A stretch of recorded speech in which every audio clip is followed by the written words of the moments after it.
Hello everyone, the Pokemon fan 993 here, back with more Pokemon Scarlet. So today we are fighting the last of the Ruin Pokemon. The 5-star has been around for the last month and a half. So today we are fighting Chinyu. He is the absolute last one. He is a modest nature. He has the moves Heat Wave, Dark Pulse, Snarl, and Flamethrower, with a possibility of using Ruination before and during the battle. Ruination will basically just cut your HP in half. Snarl makes it so you can't really use special attackers, and Heat Wave and Flamethrower both have the chance to burn, and Heat Wave is an AoE attack, which means it hits everybody. So, this set logically should work as long as you don't get burned. Because using a special attacker in the situation is probably it's really more trouble that's worth it unless you're using something like Malamar. So for this we have a Crawdaunt to Terra type water, held item Shell Bell. With Crabhammer and Swords, that's the only two moves you need. You don't need the other ones. I have Adaptability set up for mine. Adaptability just increases the power of the Pokemon's move if the move matches their typing. So Adaptability is a hidden ability, meaning you need an ability patch to get one. However, I don't think you really need Adaptability. You could probably use either one.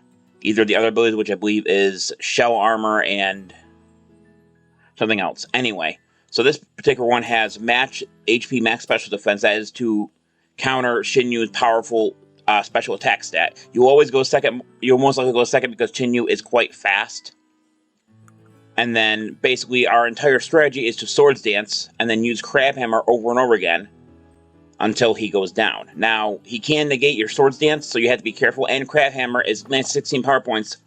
Only the being is because it has a 10% chance to miss.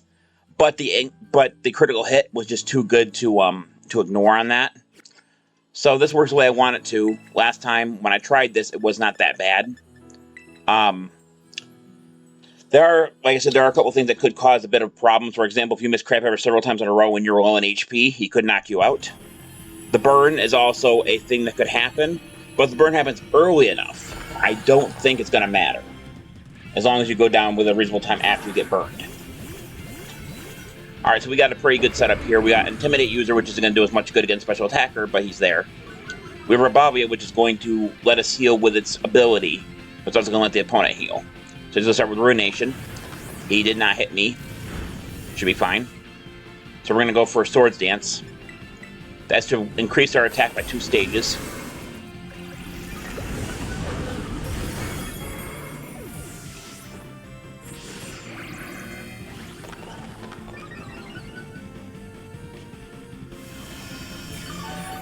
That little grass train's going to restore HP a little bit. He's going to put his shield up.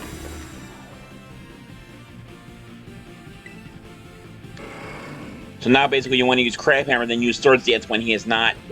As long as he, until he decides to negate it, you got to reapply it up. Here you got to hit with a Heat Wave.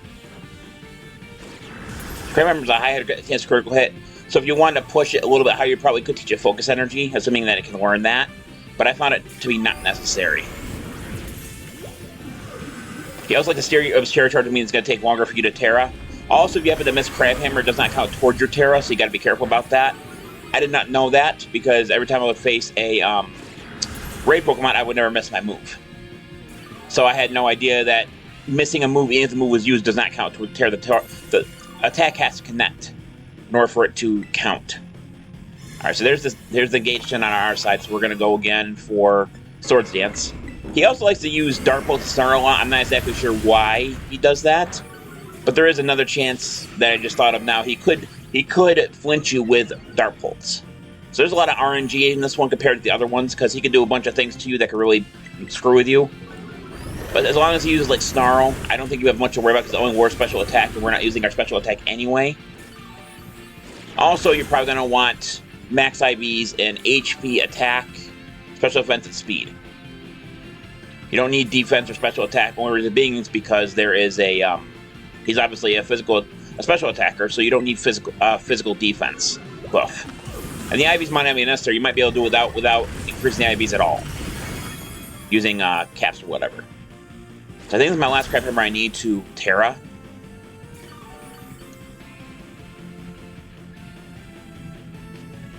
Now, there's a possibility that Arbobia could be needed in order to keep yourself alive here at certain points, but now we're going to Terra to Crabhammer. Now, when I did this last time, he negated my stats effects while I was Terra'd, meaning I lost Sword Dance and I kept going with Crabhammer, and I did come close to losing. However, I should have used Sword Dance and then kept going, but I kept using Crabhammer over and over again. So I'm not sure what the chances he burns you, but he's definitely using Flamethrower a lot more here than he was when I first fought him. When I first fought him, he was spamming the absolute crap out of Snarl.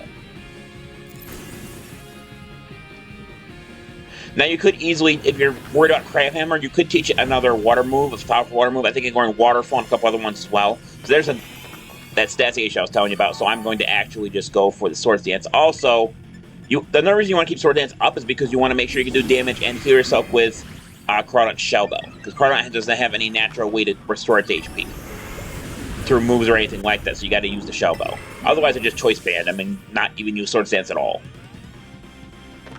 There's a Snarl.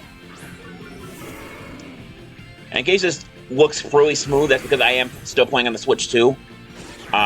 Like I said, I bought a Switch 2, and this game runs beautifully on it. I even have people who are actually playing the game again, waiting for ZA to come up because they said it was almost like a brand new game with no lag or anything like that. It's not just Terra rates, it's everything. I'm actually surprised I haven't missed a Crabhammer yet. And I might not miss one at all, because I think that's going to be enough to put him down. Yep. Unless is he hanging by a thread? I can't really tell. Looks like he's dead, but he's going for a Snarl for some reason. I don't know if he's dead. The AI is weird in this game. Sometimes if the Pokemon is already gone, it'll still use a move it's scheduled to use. But anyway, that's Chinyu. Like I said, you cannot capture. They will give you a mystery gift for that. So we will get that at some point. So out of that, I got Spike Hermiska, 6 Experience Candy Larges, 4 Experience Candy XL, extra large, 5 Calcium, 60 Terra Shards, 5 more Experience Candy large, 1 Comet Shard, 8 more Experience Candy large, 5 more Calcium, 2 Rare Candies, 1 Bottle Cap, and 10 more Fire Terra Shards. So like I said, not too hard. It's slightly harder than the other ones because you have to keep Sword Dance applied, and you also have to worry about the RNG factor of Crabhammer missing too many times, him burning you, or you getting flinched too many times by Dart Pulse. This one's more heavily RNG based than the other ones are, but still nowhere near as bad as some of the other 5 or 7 star raids we've had to do in the past, like Dialga and that. So hey, that's good to do it for the video. Thank everyone for watching. This is the Pokemon Fan 1993 signing off. I'll see you guys in the next video. Until then, take care. Bye-bye.